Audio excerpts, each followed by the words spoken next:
All right, hello everybody. It is Sunday. It is. Good morning. All back at home together. Reading that book there.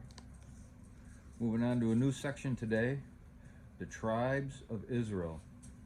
After tracing Israel's royal line from Judah, the genealogy goes back in time to trace the lineage of all 12 tribes of Israel, including the descendants of the tribe of Judah who are not in the royal line. Every Israelite is important in God's story, just as every member of Christ's body is important today. We're going to be in 1 Chronicles chapter 4, other descendants of Judah. 1 Chronicles chapter 4, starting at verse 1. The descendants of Judah were Perez, Hezron, Carmi, Hur, and Shobal. Shobal's son Reiah was the father of Jahath. Jahath was the father of Ahumi and Lahad. These were the families of the Zorathites. The descendants of Etam were Jezreel, Ishma, Idbash, their sister Hazel El-Poni, Penuel, the father of Gedor, and Ezer, the father of Hasha. These were the descendants of Hur, firstborn of Ephrathah, ancestor of Bethlehem. Asher, the father of Tekoa, had two wives, named Helah and Nara. Nara gave birth to Ahazam, Hefer, Temini, and Harhashtari. Helah gave birth to Zereth, Izar, Ethnan, and Kaz, who became the ancestor of Anab, Zabiah, and all the families of Harhel, son of Haram. There was a man named Jabez who was more honorable than any of his brothers. His mother named him Jabez because his birth had been so painful. He was the one who prayed to the God of Israel, "Oh, that you would bless me and expand my territory. Please be with me in all that I do, and keep me from all trouble and pain." And God granted him his request.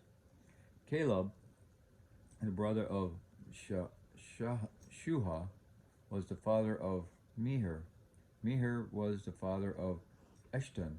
Eshton was the father of Beth Rapha, Paseah, and Tehinnah. Tehinnah was the father of Nahash. These were the descendants of Rekah.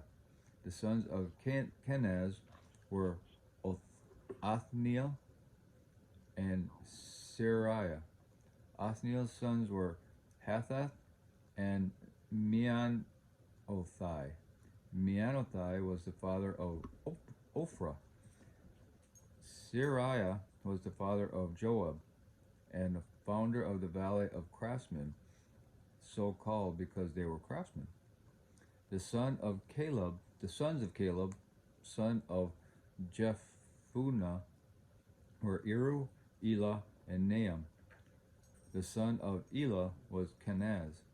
The son of Jehalelel was Ziphah, Tiria, and Azarel. The son of Ezra was Jether, Mered, Epher, and Jalon. One of Mered's wives became the mother of Miriam, Shammai, and Ishba, the father of Eshtoma. He married a woman from Judah who became the mother of Jared, the father of Gedor, Heber, the father of Soko, and Jekuthiel, the father of Zanoah. Mered also married Bithiah, a daughter of Pharaoh, and she bore him children. Hodiah's wife was the sister of Naham. One of her sons was the father of Keilah, the Garmite, and another was the father of Estoma, the Maacathite. The sons of Shimon were Ammon, Rena, Ben-Hanan, and Telon, and the descendants of Ishi were Zohath and Ben-Zohath. All right, we're going to take a little As time we said, out. we might want to give them the treats before they commentary. Okay, here we go. Here's that.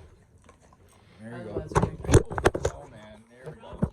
Yeah, here we are. Sorry. It's going to be an exciting watch today. It's still recording. Yeah, Okay. still going. Okay, puppy drama. Here we go. All right. And that was that. Not a commentary. Jabez is remembered for a prayer request rather than his heroic act. In his prayer, he asked God to 1. Bless him, 2.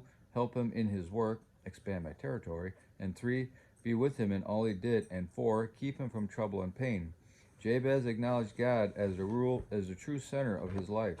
When we pray for God's blessing, we should also ask him to take his rightful position as Lord over our work, our family time, and our recreation. Obeying him in daily responsibilities is heroic living. Jabez prayed specifically to be protected from trouble and pain. We live in a fallen world filled with sin, and it is important to ask God to keep us safe from the unavoidable evil that comes our way. We must but we must also avoid evil motives, desires, and actions that begin with us. Therefore, not only must we seek God's protection from evil, but we must also ask God to guard our thoughts and actions. We can begin to utilize his protection by filling our mind with positive thoughts and attitudes. Othniel was Israel's first judge. He reformed the nation and brought peace to the land. His story is found in Judges chapter 1, 9 through 15, and chapter 3, 5 through 11. Caleb was one of the 12 scouts that Moses sent into the Promised Land. He and Joshua were the only 2 scouts to return with positive reports, believing in God's promise to help the Israelites conquer the land. Caleb's story is found in Numbers 13 and 14, and Joshua 14 and 15. Okay. Well, sorry about all the Drama. camera commotion, but it's life in the Miller house. Right. Speaking of some Millers, here's some Miller commentary that just come to me. Okay.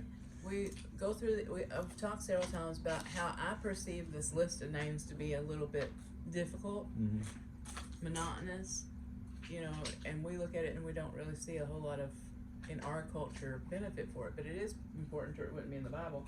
But another thing is, if we notice in this patriarchal society we live in, sometimes women feel left out of the Bible. There's a lot of female names in here. I mean, they are included because they're important and they have significance. They're not, pushed in the backside or whatever. So just something that I happen to think about. Okay. That's all. All right. Hope everybody has a glorious day, and we'll talk to you later.